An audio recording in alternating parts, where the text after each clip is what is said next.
নমস্কাৰ সকলোকে স্বাগতম জনালো মোৰ নতুন এটি ভিডিঅ'লৈ আশা কৰোঁ সকলোবোৰ ঠিকে ঠাকেই আছে আমাৰ উত্তৰ গুৱাহাটীৰ যাত্ৰা শেষ হোৱাই নাই নহয় বৰ্তমান আমি উত্তৰ গুৱাহাটীৰ বিভিন্ন ঠাইবোৰ ফুৰি অৱশেষত আহি পালো হৰে কৃষ্ণ মন্দিৰ আহি থাকোতে ৰাস্তাতে চাকচোন ব্ৰহ্মপুত্ৰৰ ইমান ধুনীয়া এটা সৌন্দৰ্য দেখিবলৈ পালো বাৰু যি নহওক আমি আহি এতিয়া হৰে কৃষ্ণ মন্দিৰ পালোহি এই মন্দিৰটো উত্তৰ গুৱাহাটীৰ জিএনআৰসি হস্পিটেলৰ নিচে কাষতেই আছে আমি যদি গুৱাহাটীৰ পৰা উত্তৰ গুৱাহাটী অভিমুখে গৈ থাকো এই মন্দিৰটো প্ৰথমতে পোৱা যায় কিন্তু আমি উত্তৰ গুৱাহাটীৰ অন্যান্য মঠ মন্দিৰবোৰ ফুৰি চাকি অৱশেষত এই মন্দিৰত আহি উপস্থিত হলোহি এতিয়া প্ৰায় আবেলিয়ে হৈছেহি আৰু চাকচোন মন্দিৰৰ বাহিৰৰ পৰিবেশটো ইমান ধুনীয়া লাগিছে নহয় আৰু কেওফালে সাফ চিকুণে হয় বাথৰুমবোৰো যে ইমান সাফ চিকুণ বাৰু বলক আমি এতিয়া আগুৱাই গৈ থাকো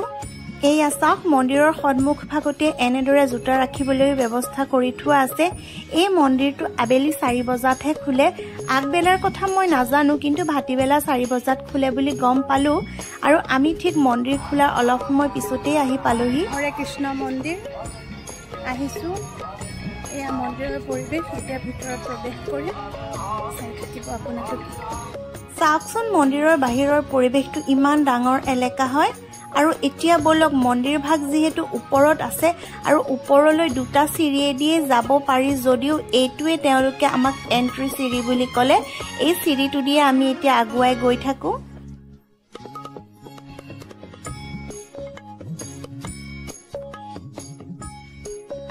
আহি পালো আমি মন্দিৰৰ সন্মুখ ভাগ চাকচোন পৰিৱেশটো আৰু এইফালে প্ৰৱেশ নিষেধ আৰু এয়া চাওক অন্নদানম সেৱা এয়াই আমি শৰাই হিচাপে আগবঢ়াব পাৰো যেহেতু এই মন্দিৰটো বাহিৰৰ মন্দিৰৰ আধাৰত নিৰ্মাণ কৰা হৈছে চাই লওকচোন বাৰু প্ৰথমতে মন্দিৰটো বা পৰিৱেশটো ইমান ধুনীয়া লাগিছে নহয় মন্দিৰৰ ভিতৰত বাৰু আমি লাহে লাহে প্ৰৱেশ কৰিম আগতে বাহিৰৰ পৰিৱেশটো চাই লওঁ এয়া শৰাইত আসলতে গাখীৰ চেনি ঘি মৌ এইবোৰেই দিয়া হয় তেওঁলোকে যেহেতু শ্ৰীকৃষ্ণক পূজা কৰে মানে অৰ্থাৎ এইটো শ্ৰীকৃষ্ণৰ মন্দিৰ গতিকে মেইনলি ভোগ হিচাপে গাখীৰৰ আইটেমবোৰেই দিয়া হয় মন্দিৰত প্ৰৱেশ কৰাৰ আগতে আমি এনেদৰে হাত মুখবোৰ ধুই ললো এতিয়া আমি সকলোবোৰে মন্দিৰত প্ৰৱেশ কৰিম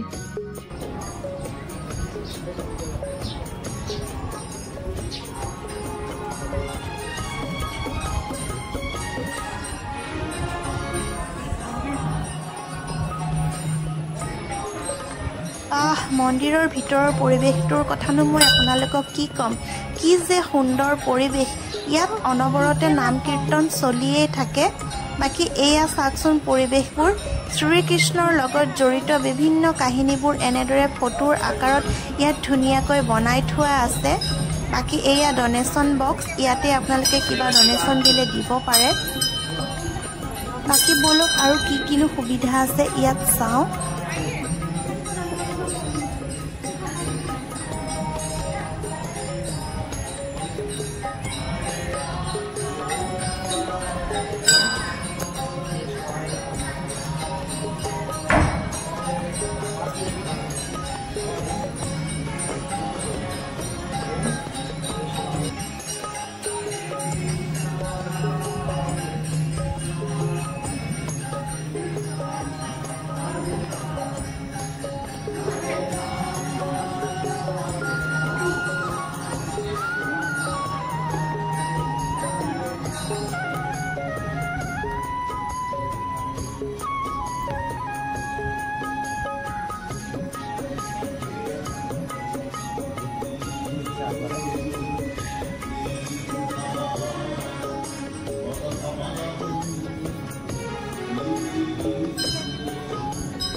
তেওঁলোকৰ মুখেৰে গম পালো যে সদায় সন্ধিয়া 6:30 বজাত আৰতি হয় আৰু আজিও আৰতি হ'ব। গতিকে আমাক তেওঁলোকে কিছু সময় বহিবৰ কাৰণে কৈছিল আৰু আৰতি অংশগ্ৰহণ কৰি ভোগ লৈ ঘূৰি আহিবৰ কাৰণে কৈছিল। আৰু এইফালে বুক শ্বপখনলৈ চাওক, ইয়াত বিভিন্ন ভাষাত গীতা পুথিখন কিনিবলৈ পোৱা যায় আৰু এয়া এখন গিফ্ট শ্বপ, ইয়াত বিভিন্ন ধৰণৰ সামগ্ৰী কিনিবলৈ পোৱা যায়। হৰে কৃষ্ণ। এতিয়া মন্দিৰৰ পৰা আমি ওলাই আহিলো, বাহিৰৰ পৰিৱেশটো আপোনালোকক দেখুৱাম, গতিকে অকণো স্কিপ নকৰাকে ভিডিঅ'টো চাই থাকক। চাওক ওখানে চাওক।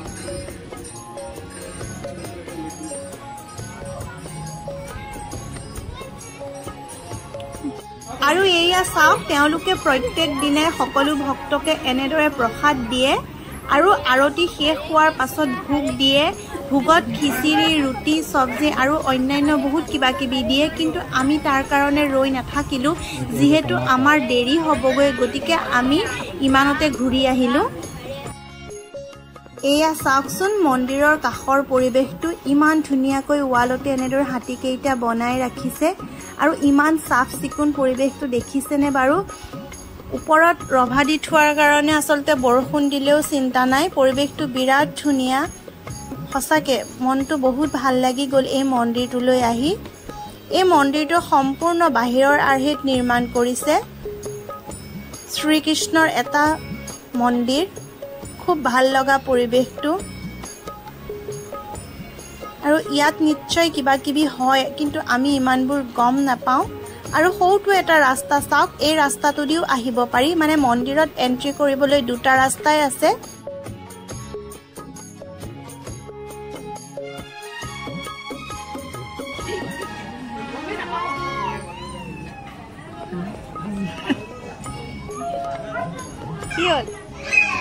কি হ'ল টোপনি গলা? টোপনি গোসানী এইফালে চোৱাচোন।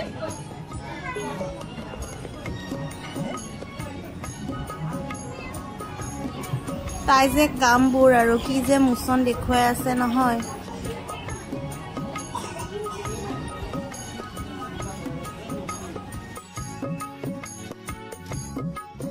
সঁচাকে বিৰাট ধুনীয়া এটা শান্ত পৰিৱেশৰ মাজত ইমান ধুনীয়া এটা মন্দিৰ, ফুলবোৰ যে ইমান ধুনীয়াকৈ লগাই ৰাখিছে।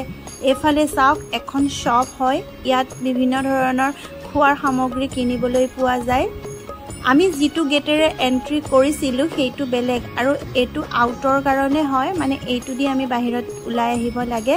চাওকচোন পৰিৱেশটো ইমান ধুনীয়া, বহুত ভাল লাগিল আমাৰ মন্দিৰটো দৰ্শন কৰি, পৰিৱেশটো বিৰাট ধুনীয়া। এতিয়া আমাৰ যাবৰে হৈ গ'ল, আৰতিলৈ নৰলোঁ আৰু ৰৈ থাকিলে দেৰি হ'ব, যিহেতু আমি বহুত দূৰ আৰু যাবগৈ লাগিব। ইমানতে আমি ওলাই আহিলোঁ মন্দিৰ দৰ্শন কৰি। আজিৰ দিনটো বহুতেই ভাল লাগিল, ঘৰৰ মানুহবোৰৰ লগত একেলগে বহুতো নেদেখা ঠাই চালোঁ আৰু আমাৰ যাত্ৰাৰ লগতে ভিডিঅ'টো ইমানতে সমাপ্ত কৰোঁ আৰু আপোনালোকৰ পৰাও বিদায় লওঁ। যদি আমাৰ ভিডিঅ'বোৰ আপোনালোকৰ ভাল লাগে তেনেহ'লে প্লিজ এই ভিডিঅ'টো লাইক কৰিব আৰু নতুন নতুন ভিডিঅ' পাই থাকিবৰ কাৰণে আমাৰ চেনেলটো ছাবস্ক্ৰাইব কৰিব। আকৌ এনেধৰণৰ নতুন নতুন ভিডিঅ'ত আপোনালোকক লগ পোৱাৰ আশাৰে আজিলৈ আহোঁ। Bye bye.